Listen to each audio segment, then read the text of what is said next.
Hello, welcome to Nordic Stories. This is December's story from the National Nordic Museum in Seattle, Washington.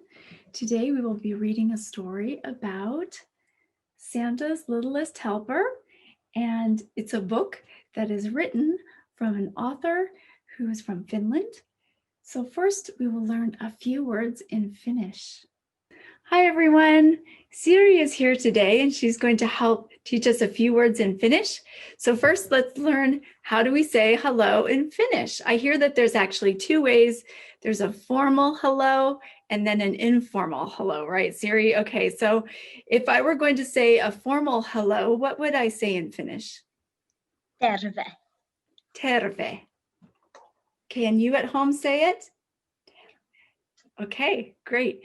And then if I just see someone that I know and I want to say hi, how would I say an informal hello? Moi. Moi. Moi.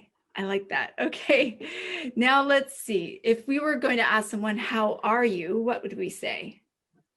Mitä kuuluu? Mitä kuuluu?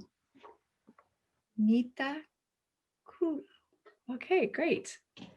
And then how would I say, I'm fine? Kuuluu hyvää. Kuuluu hyvä? Okay, that's great.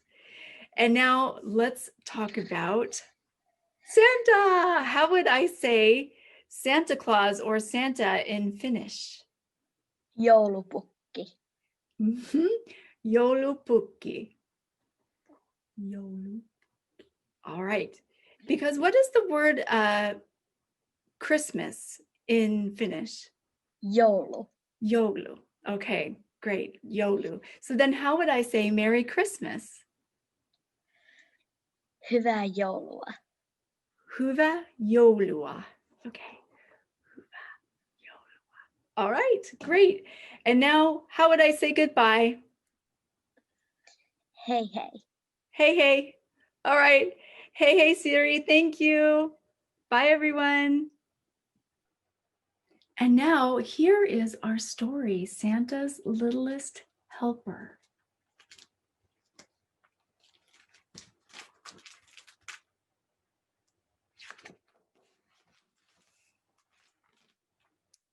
Santa's Littlest Helper by Anu Stohner, illustrated by Henrika Wilson.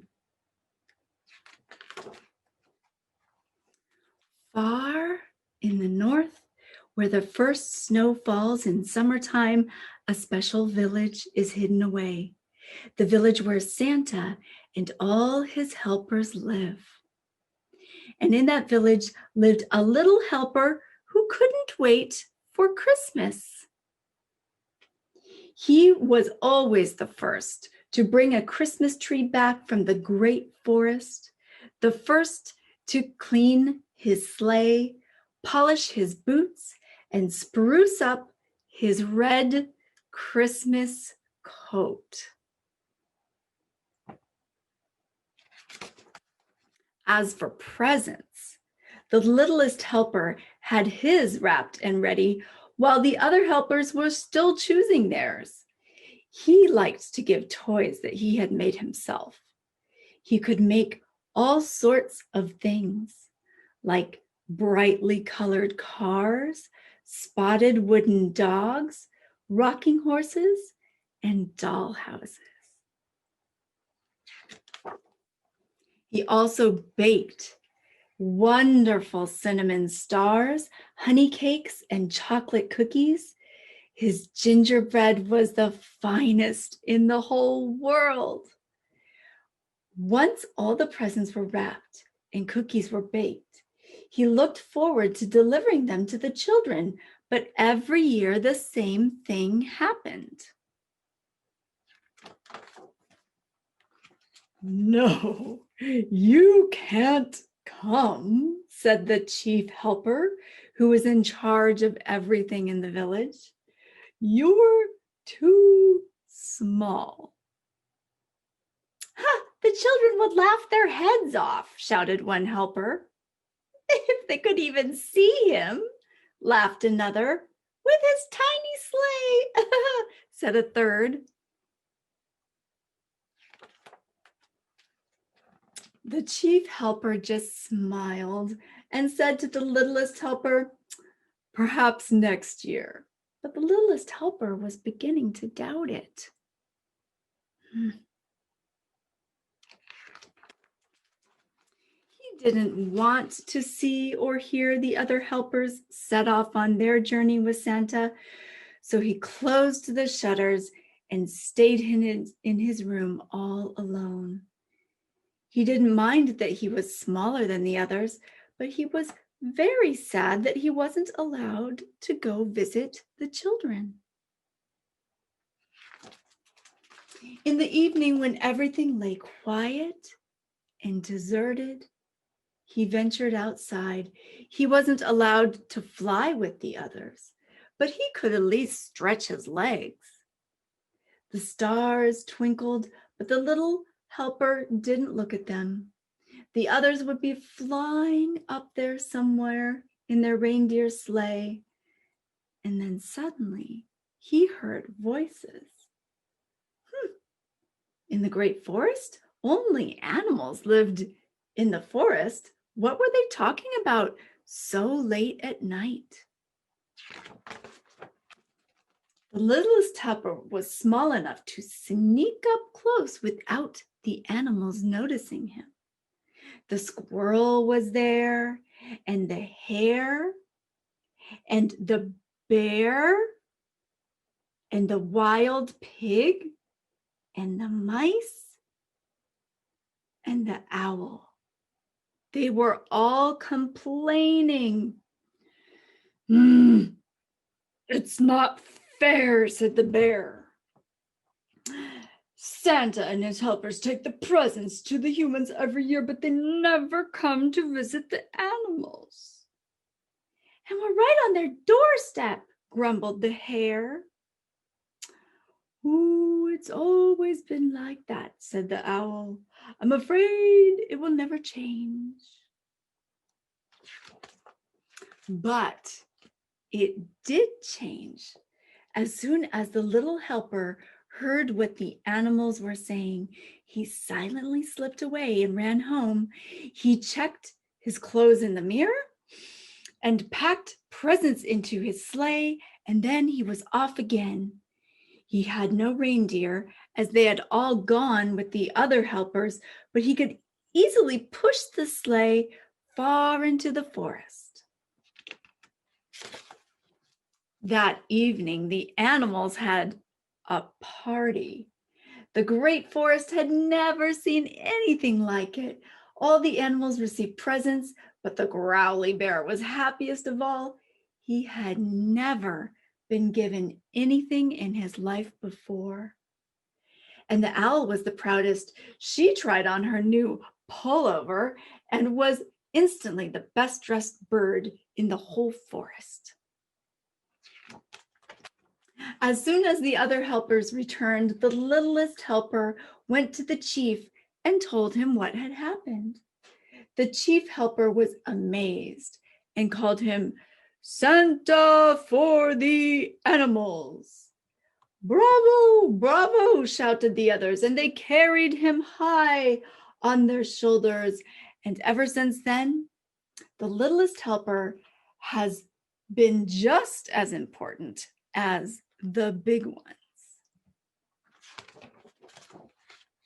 Every single year. And that is the end. Santa's Littlest Helper. That was a great story. Now we're going to learn to make a Santa beard out of cotton balls. So if you have cotton balls and a paper plate, get them ready for our craft. Hello, now we are going to make a Santa beard out of paper plates and cotton balls. You can use some string that you'll tie the paper plate or make loops for around your ears, and some type of glue. You'll need some scissors, and that's how you're going to make a beard. So I've got two different sizes of paper plates here, a large normal size plate and a small one. So if you're a preschooler or super tiny, you might use a small plate to fit your face, or if you're a big kid or an adult, you can use a regular size plate. This is super easy. What you do is you just first cut your plate in half.